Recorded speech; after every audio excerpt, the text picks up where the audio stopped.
I'm ready. Stop being so pretty, maybe. What's up, Internet? I'm Mari, and you're watching another super smexy episode of Smosh Pit Weekly. This week, we're going to be talking about... We don't care! We want you! Because actually, what the f***? No, I mean it's on fire. Selling drugs just to get by. Choices confuse me. But first, this. Twitter's been under fire recently because of hate speech, incorrect news information, and bullying, but now a Twitter serial killer. Yo, Takahiro Shiraishi was arrested last month for preying on teenage girls on Twitter that expressed suicidal thoughts. He would search using a hashtag for suicide recruitment and then DM girls saying that he could help them die. What? What the fuck? It gets worse. Squeamish folks, please take a second to cover your ears. We good?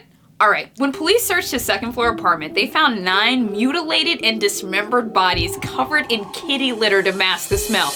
Look, y'all, that was hard to say, but Jesus Christ, you can't make this stuff up, dog! Needless to say, the suicide recruitment hashtag has since been removed from Twitter, and now the discussion is, can Twitter crack down on people expressing suicidal thoughts, or is that a violation of freedom of speech on their own personal media? All I gotta say is, look, y'all, life is beautiful. Don't let some creepy dude prey on your teenage angst. All right, it's your boy. I'm out.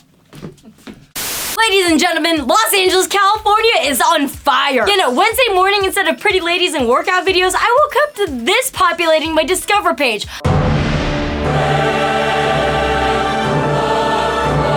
My initial thought?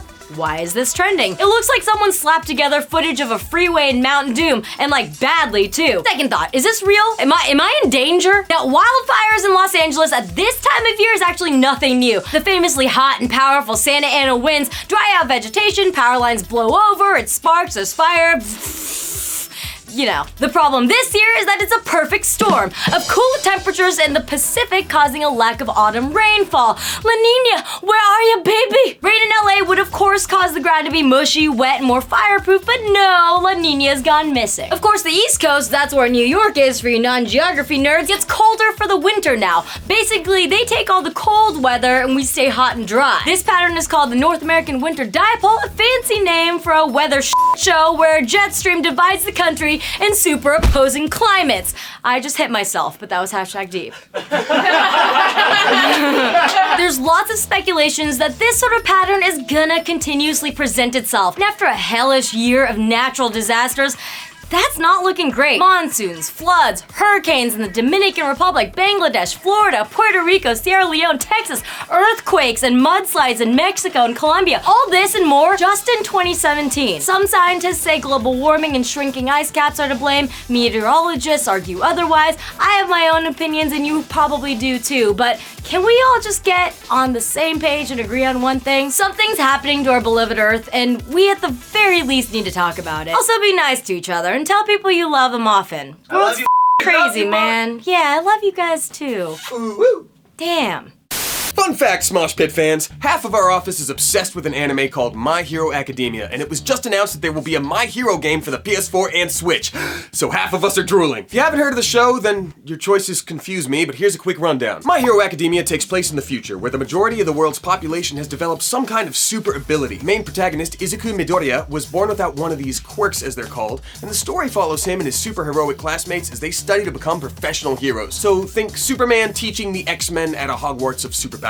And pick your jaw up off the damn floor. So what do we know about My Hero Academia 1's Justice so far? Well, not much because they're holding back information until Jump Festa 2018 in Japan. But until then, like much of the show, the game will be focused on fighting and action. It was also said that the environments will be destructible. I imagine that this will be a pretty big factor in balancing each fight since most of the show's characters have vastly different powers and weaknesses. Most of the screenshots feature Midoriya squaring off against the show's main villain as of season 2, Shigaraki, a sociopath who can disintegrate anything he touches.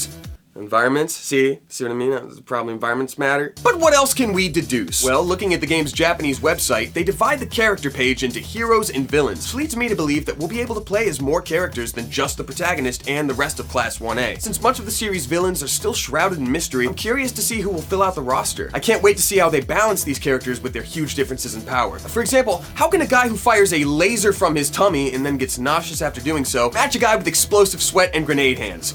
Since no one here reads Japanese, anybody know? Alright, guess we'll just have to wait till next year to see. Hello, It's me. Remember when I first started here? It's a young scrappy viner that came from nothing, selling drugs just to get by. Well, technically I worked at a pharmacy, but like, whatever.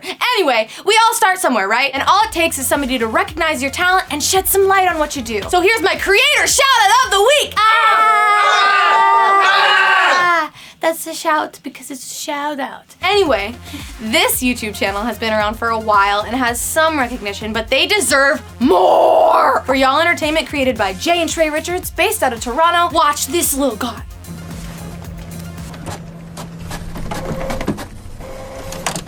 So your man can't swing my document?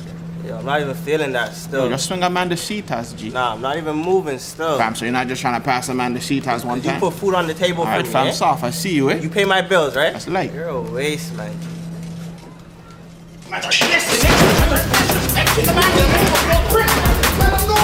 They also have a vlog channel that's so hilarious, and their content may not come out very often, but it's worth the wait. So check them out. Maybe give them a subscribble, and maybe give them a little and a little You may see Drake in there. They have a video with Drake. It's pretty weird. Started from the bottom, now we're on a YouTube channel doing weird videos, doing stuff. Bye. Man, we are about to get all nerdy up in here. We are talking about the biggest will they, won't they since Ross and Rachel. I'm talking about Disney wanting to buy 20th Century Fox. Now, just to skip over all the legal stuff, I'm not talking about Fox News or Fox Sports. I'm talking about the cool stuff like Star Wars, X-Men, Deadpool, Fantastic Four.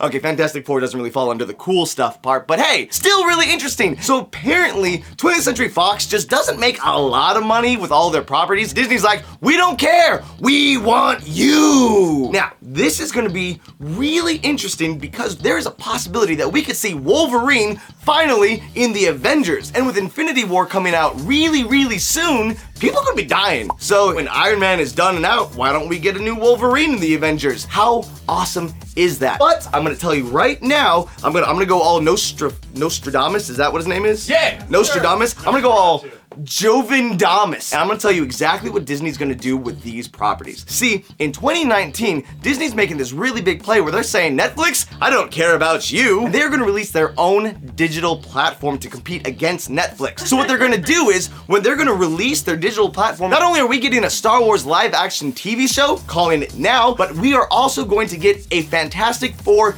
TV show on this digital network. Yes, it's a speculation, but it's going to happen. Does this make sense, people? It's going to happen and it's going to change the world. Yay! My question is, can we handle all of this? And when will they give me the news? Because nothing will excite me better than a Marvel Avengers vs. X-Men movie. Can you fathom it?